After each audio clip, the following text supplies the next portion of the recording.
In the 20th century, France and Romania had very little in common, politically, economically, or culturally. And yet, French companies became some of the main architects of Romania's automotive industry. And not only through Renault. In the 1980s, Romania began producing a Citroën under a different name for a different market, and by completely different rules. That project was called Oltcit. This is its story, and its connection to the Citroën Visa.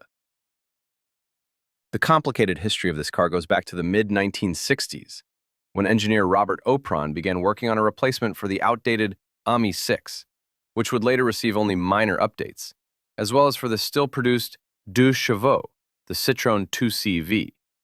Like the Italians, the French clearly understood that in the new decade, a compact and practical small car had to become something very different. This mainly concerned design, ergonomics, and handling. Renault introduced the 5, while Citroën chose a less conventional path and decided to cooperate with Fiat, which was actively developing the 127. This cooperation led to the signing of the Pardevi Agreement in 1968, short for Participation et Développement Industriels, meaning participation and industrial development. Under this deal, Fiat acquired 49% of Michelin's shares from Citroën and even gained control of Maserati. However, by the early 1970s, Citroën's situation had not improved. Its lineup still relied on outdated small cars, and the 1973 oil crisis severely affected all market segments, including the compact class. Nevertheless, joint development continued within the Pardevi framework. Engineers worked on a 5-door hatchback based on the Fiat 127.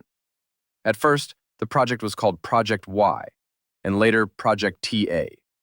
It was designed as a compact car with torsion bar suspension and either a 2-cylinder engine or a power unit borrowed from the GS. Then, unexpectedly, Fiat sold its share in Pardevi to Michelin. Michelin, in turn, decided to focus on its core business and sold Citroën to Peugeot. In April 1976, Peugeot became the full owner of the double chevron brand.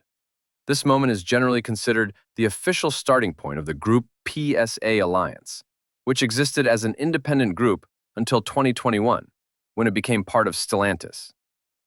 Some historians believe that Citroën's survival and its later connection to Romania was influenced by the appointment of George Taylor as company head after the takeover. Taylor was born in Bucharest, and his background may have played a role in future decisions. Within the Lion family, Project TA was transformed into Project VD, short for Voiture Diminuée, meaning small car. The platform of the Peugeot 104 was chosen as the basis for the future compact Citroën, while the torsion bar suspension was replaced with the then-modern McPherson strut system. In the end, this project became the foundation for 3 models: the LN, the Visa, and the Axle. In the 1960s and 1970s, many European automakers were actively looking for new markets. Western Europe, their home market, was already oversaturated, while demand remained stable or even began to decline. In this situation, Renault and Fiat turned their attention to the socialist countries of the Eastern Bloc and to the Soviet Union itself. This led to major projects, such as the construction of the huge plant in Togliatti, Fiat production in Yugoslavia under the Zastava brand, and in Poland under the name Polski Fiat. Interestingly, Renault seriously competed with Fiat for cooperation with the Soviet Union. After extensive testing, Soviet specialists even leaned toward choosing the Renault 16 over the Fiat 124. However, the final outcome is well known. Fiat became Lada, not Renault. The French, however, were not too disappointed. Soon they managed to reach an agreement with Romania. This was largely influenced by the policies of Romanian leader Nicolae Ceausescu. Despite being part of the socialist bloc, he pursued a rather independent foreign policy. In August 1968, Ceausescu even publicly condemned the Soviet invasion of Czechoslovakia. This attracted the attention of Western investors. Some interpreted his position as anti-Soviet, although in reality, Ceausescu was mostly playing his own political game. Economic factors also played an important role. Imported Western cars were subject to high tariffs in Eastern Bloc countries, while local production allowed manufacturers to avoid these restrictions. Combined with low labor costs, this made it possible to produce almost the same cars as in Western Europe, but at a much lower price. And, just as importantly, to sell them not only in Romania, but throughout the socialist bloc and in friendly countries. This approach had already proven successful with the Renault 12, which was produced in Romania under the Dacia brand. A similar project was also considered by Volkswagen with the Golf, but in the end, the Germans abandoned the idea. Ironically, this worked in favor of the French. Romanian officials became much more open to cooperation with Citroën. In fact, long before the agreement was officially implemented, George Taylor, who was born in Bucharest, had already proposed producing the future small car in Romania. The first prototypes were presented to Nicolae Ceausescu on October 25, 1975. After that, negotiations with local authorities began and lasted for more than 14 months. Formal talks between the Romanian government and the French company started on December 17, 1976, during the official visit of Prime Minister Manea Mănescu to France. Just 2 weeks later, on December 30th, the agreement was signed. Under the contract, Citroën was to build an automobile plant in the city of Craiova. The factory was expected to employ around 7,000 workers and produce up to 130,000 cars per year. At full capacity, output could reach as many as 300,000 vehicles annually. The Romanian state held 64% of the company's shares, while Citroën purchased the remaining 36% for 500 million francs. The amount may seem large, but launching a similar project in France for that price would have been virtually impossible. The joint venture was named Oltcit, a name that later became the model's brand as well. It sounded unusual, but its meaning was quite simple. The first 3 letters, Olt, referred to the historical region of Oltenia, where Craiova is located. The last part, Cit, clearly stood for Citroën. The logo followed the same logic. The letter O symbolized Oltenia, while a single chevron represented the French brand.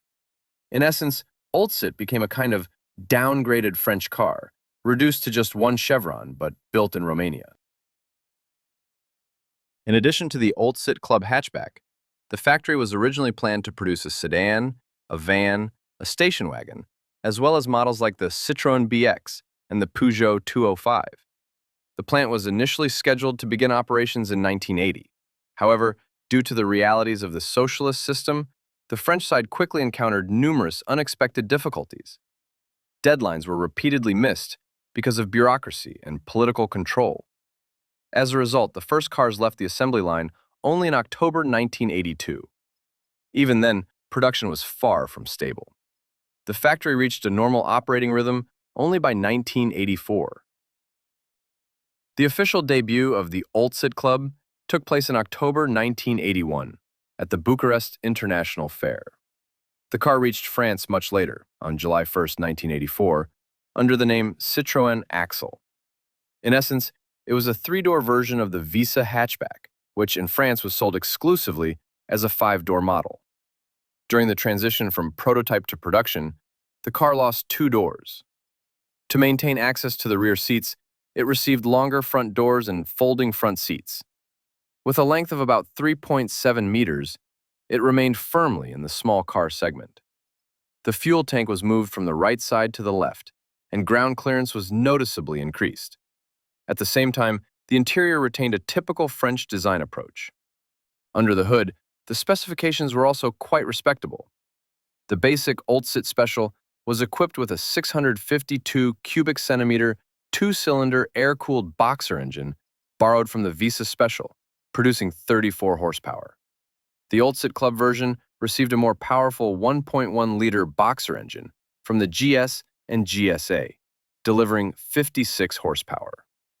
On the domestic market, the car was received reasonably well, though not without criticism. Weak quality control and assembly issues prevented Romanian production from reaching the level of the French-built Visa. Nevertheless, high expectations had been placed on this model, especially as a source of foreign currency income. Under the name Citroën Axle, the car was sold in Austria, the Netherlands, Belgium, Italy, and even in France. At the same time, it faced internal competition from related models such as the LN, LNA, Talbot Samba, and Peugeot 104. It avoided direct overlap with the Visa, mainly because of the different body style. Beyond Western Europe, Oltcit was sold in many other countries as well. One of its most important markets was Czechoslovakia. According to local analysts, around 40,000 cars were imported between 1987 and 1991, with peak annual volumes reaching up to 13,000 units. The main reason was price. An Oltcit cost about 69,000 Czechoslovak koruna. For comparison, a Skoda Favorit cost around 84,600, while the Romanian Dacia 1,300 was priced at approximately 80,000. Despite ambitious plans, Oltcit never reached its intended production target of 130,000 cars per year. In Eastern Bloc countries, the car was received calmly, without enthusiasm, but not as a failure either. In Western Europe, however, the project turned into a clear commercial disappointment. The reason was simple. Even though Oltcit was among the cheapest hatchbacks on the market, it felt outdated and was poorly assembled. In the end, even its low price could not save it. Buyers who wanted an affordable new car usually chose competitors instead. Many of them were not masterpieces of design or quality either, but at least they offered better performance. The regime of Nicolae Ceausescu collapsed in December 1989. Oltcit, however, had begun to decline a year earlier, when the French side withdrew from the partnership, and this did not happen without reason. Without approval, the Romanian side began using components from domestic Dacia models in order to avoid paying for French parts in foreign currency. Later, the company also withdrew from Eastern European export markets. Naturally, this was unacceptable for Citroën, which decided to leave the joint venture. After that, the company became fully state-owned. Soon afterward, Oltcit lost its two-cylinder engine, which turned out to be a serious blow to the factory. In 1991, only about 20,000 cars were produced in Craiova. That same year, the "sit" part was removed from the name, and the car became known as Oltcina.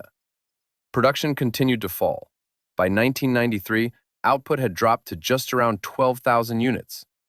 The model entered a period of severe economic turbulence, so much so that in 1993 and 1994, a two-door pickup with a 1.3-liter engine was even built on its platform. In 1994, the company was privatized in an attempt to revive the project. Prototype versions of a 5-door hatchback and even a convertible were developed. However, this revival was short-lived. Soon, a joint venture with South Korean automaker Daewoo was created under the name Rode. At the same time, the club received its first, and also its last, front-end facelift. By 1996, the company was renamed, and production of the Oltcina Club was officially discontinued. The reason was straightforward. Every car produced generated a loss of about $1,500. Under these conditions, the Korean partners chose to switch the factory to producing the Daewoo Nexia. This marked the end of the French car with a Romanian accent. And in many ways, this outcome was inevitable. The factory in Craiova, however, still exists today. It now operates as Ford Romania, where the EcoSport and Puma are assembled.